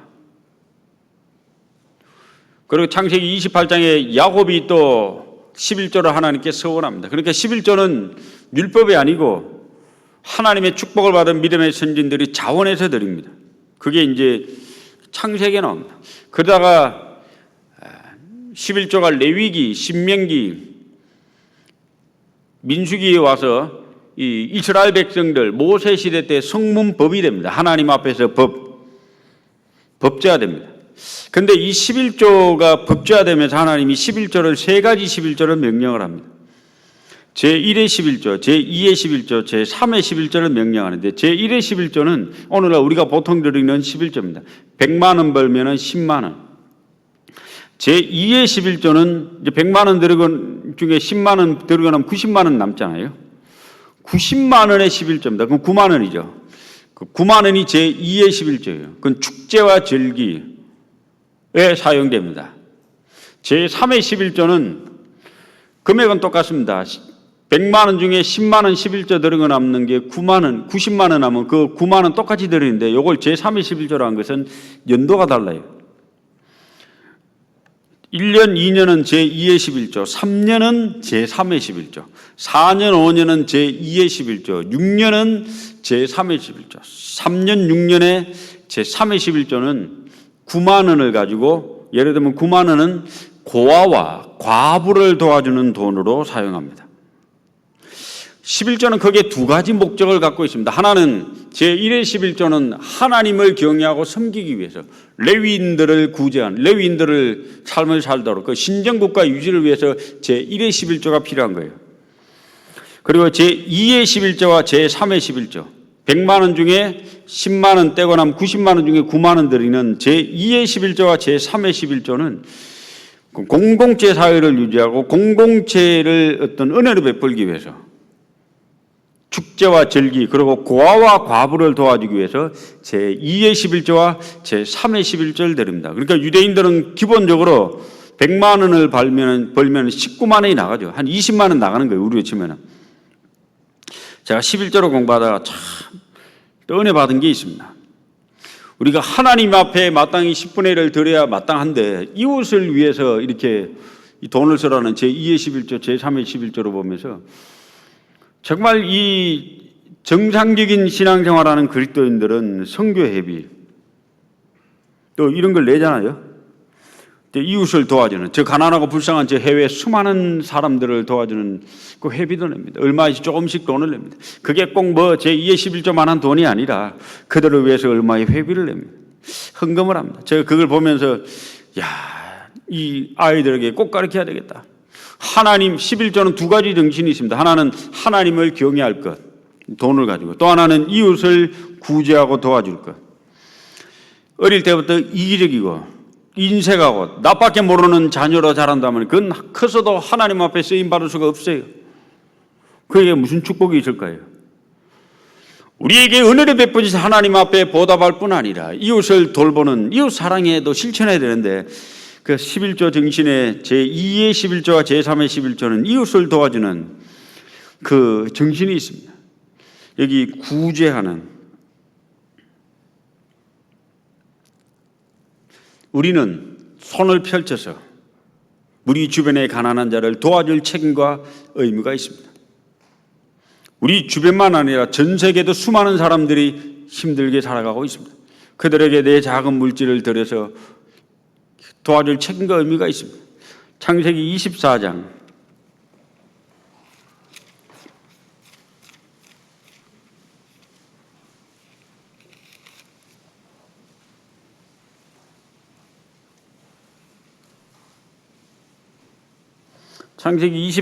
43절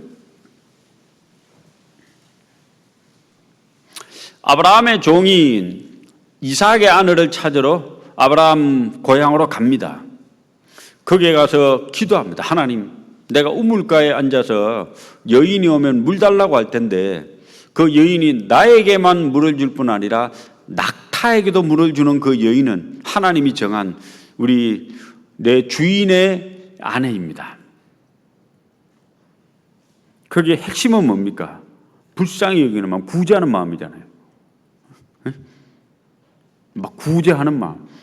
43절 내가 이 우물 곁에 섰다가 청년 여자가 물길로 오거든 내가 그에게 청하기를 너는 물 항아리에 물을 내게 조금 마시오라 하여 그의 대답이 당신은 마시라 내가 또 당신의 약대를 위하여도 기르리라 하면 그 여자는 여호와께서 나의 주인의 아들을 위하여 정하여 주신 자가 되리이다. 그래서 리브가가 나옵니다. 여기 핵심은 뭡니까? 구제하는 여인, 이웃을 불쌍히 여기는 여인. 우리 청년 자매님들 시집 잘 가야죠, 그죠? 누구를 만나야 될까요? 믿음의 사람 만나야 되잖아요. 리브가 같은 사람 되십시오. 이웃을 불쌍히 여기고 손을 펼치고 사랑을 하는. 이 여인이 만약에 낙타에게도 물을 주지 않았다면 이 여인은 선민의 조상이 리브가 이름 모르는 거예요. 우리가 딴 여인의 이름이 여기 기록됐을 겁니다. 리브가는 낙타에게도 물을 줍니다. 사도행전 9장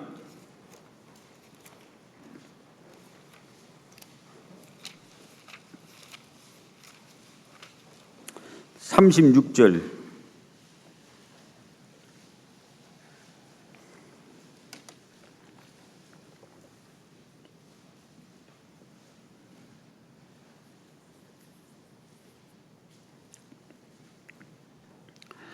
9장 36절 욥바에 다비다라 하는 여제자가 있으니 그 이름을 번역한 적 도로가라.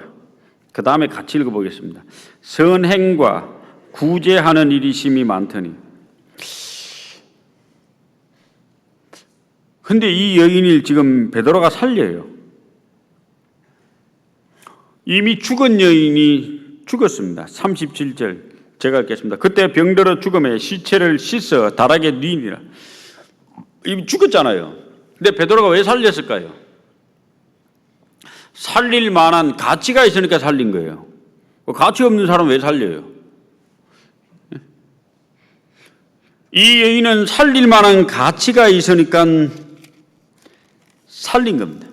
사도행전 이 쭉 읽다 보면은 20장에 보면 사도 바울이 드로아에서 하나님 말씀 전할 때 너무 설교를 길게 했어요. 아침에 시작해서 밤중까지 했으니 이거 아침부터 시작하고 밤중까지 하면 다 집에 가고 없어요.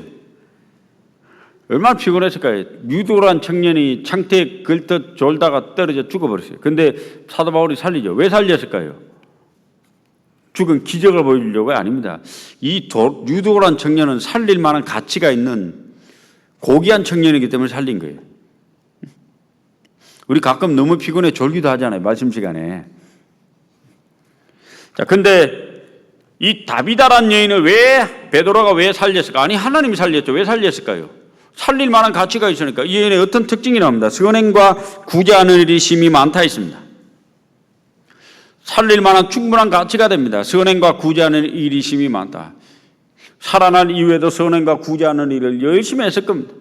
다른 사람을 도와주는. 우리의 마음을 좀 넓힙시다.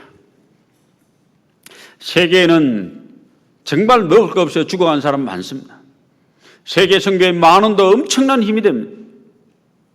저 선교사들은 자신의 모든 이 땅에 있는 모든 기득권과 한국 사회에 쌓았던 모든 자신의 명성과 명예를 다 포기하고 가족을 데리고 먼 나라에 가서 위험한 곳에서 복음을 전하러 갔습니다. 목숨 바쳐. 거기에서 우리는 작은 물질을 들어 후원해야 되지 않을까요? 구제하는 일에, 그들을 도와주는 일에. 이 도로가 하나님의 은혜를 받을 만한 가치가 있었습니다. 고넬료도 구원을 받을 만한 가치가 있습니다. 고넬료의 특징이 나옵니다. 10장 1절 가이사라에 고넬료라는 사람이 있으니 이달리아드라는 군대의 백부장이라. 그가 경건하여 온 집으로 더불어 하나님을 경외하고 백성을 많이 구제하고. 여기 구제가 나옵니다. 마음이 넓은 사람이죠. 따뜻한 사람이죠. 우리 어릴 때부터 인색하지 말고 손을 펼쳐서 작은 물질을 이웃을 도와주는 선교비를 드리는 그거 할 수 있다면 우리 아이들 축복 많이 받을 거예요. 하나님 축복 준다 했거든요. 시편 41편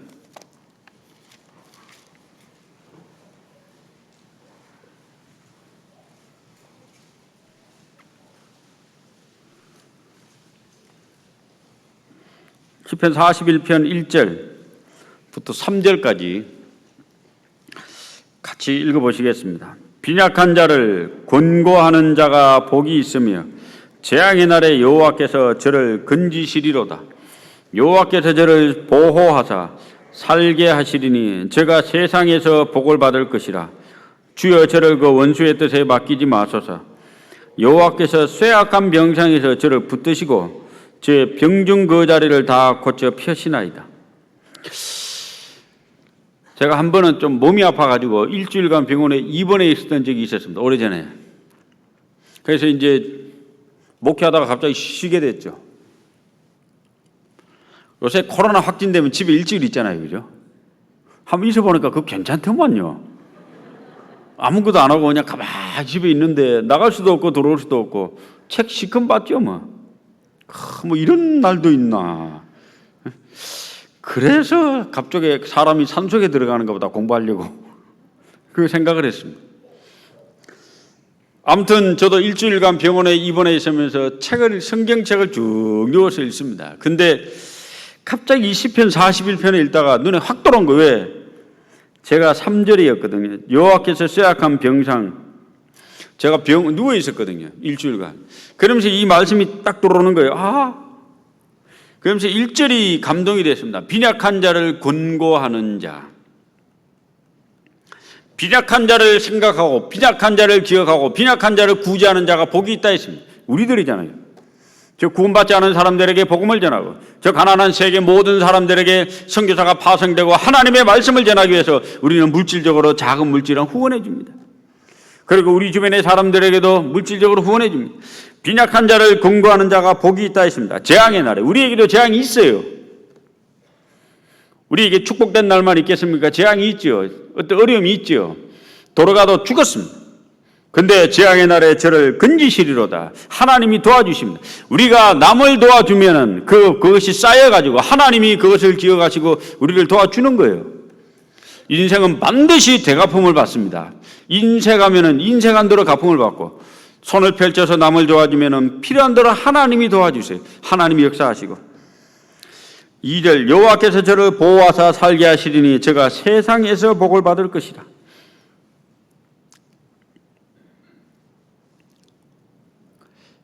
저도 이게 구원의 연수가 점점 깊어지고 자녀들이 장성하는 거 이렇게 쭉 보면서 키울 때는 몰랐는데 그렇구나. 역시 남에게 대접받고자 하는데도 너희도 남을 대접하라. 이것이 온율법이에요. 선지자라 강령이라 했잖아요. 정말 내가 하나님을 어떻게 대접했냐에 따라서 하나님이 그 값 다 기억하시고 언젠가는 필요한 대로 나에게 다 대갚음을 해주시는구나. 하나님은 공평하신 분입니다. 하나님은 정의로우신 분입니다. 그래서 시편 97편에 보면 의와 공평이 주의 보좌에 기초라. 하나님은 심판하시고 판단하시는데 모든 걸 공평하게 모든 걸 정직하게 의롭게 판단하십니다. 지금 주를 위해 사는 것이 힘들고 버겁지라도 낙심하지 마십시오. 그것은 모든 것이 다 계산이 되기 때문에 염려하지 마십시오. 필요한 대로 하나님이 때가 되면 다 갚아주실 겁니다. 그리스도인은 변화된 사람이 되어야 됩니다. 에베소서 4장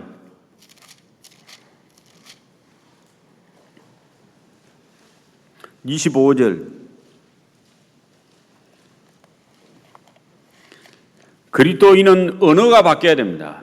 거짓말 하지 말고 25절 그런즉 거짓을 버리고 거짓말하지 말고 진실된 말을 하고 29절 무릇 더러운 말하지 말고 선한 말하라. 언어가 바뀐 사람이 되라. 그리고 그리스도인들은 게으르지 말고 부지런한 사람이 될 것을 그리스도인들은 도적질하지 말고 남의 손을 펼쳐 도와주는 구제하는 사람이 될 것을 성경은 명령을 합니다. 그리고 제일 밑에는 인격이 바뀌어야 될 것을 얘기합니다. 이건 오늘 공부를 못하겠는데요. 31절 읽기만 하겠습니다. 너희는 모든 악독과 노함과 분냉과 떠드는 것과 해방하는 것을 모든 악의와 함께 버리고 언어가 바뀌고 행동이 바뀌면 인격이 바뀌어요. 그리스도 닮은 사람이 됩니다. 그래서 32절 여기 같이 읽어보겠습니다. 서로 인자하게 하며 불쌍히 여기며 서로 용서하기를 하나님이 그리스도 안에서 너희를 용서하심과 같이 하라. 이제 주를 닮은 주님의 용서를 닮은 그 가치 같은 그리스도 안에서 너희를 용서하심과 같이 이 가치가 주님과 같은 사람이 됩니다. 인격도 성숙이 됩니다. 우리가 점점 주 닮은 사람이 돼서 주님을 만났으면 좋겠습니다. 기도하시겠습니다. 우리를 사랑하시는 귀하시고 자비로우신 우리 아버지 하나님, 이곳 봉선지역에 주의 몸된 교회를 세워주시고 귀중한 영혼들 정말 말씀과 은혜 가운데 귀하게 신앙생활할 수 있도록 인도하심을 참으로 감사드립니다. 축복 가운데 은혜 가운데 이 교회를 세우셨사매 앞으로도 정말 주님 오시는 그날까지 믿음 가운데 지혜 가운데 성도를 사랑하며 살 수 있도록 도와주시고 담임 목사님의 모든 전도인들 또 임원들 하나 되어 주를 귀하게 섬길 수 있도록 도와주시옵소서. 귀하신 예수님 이름 받들어 기도드립니다. 아멘.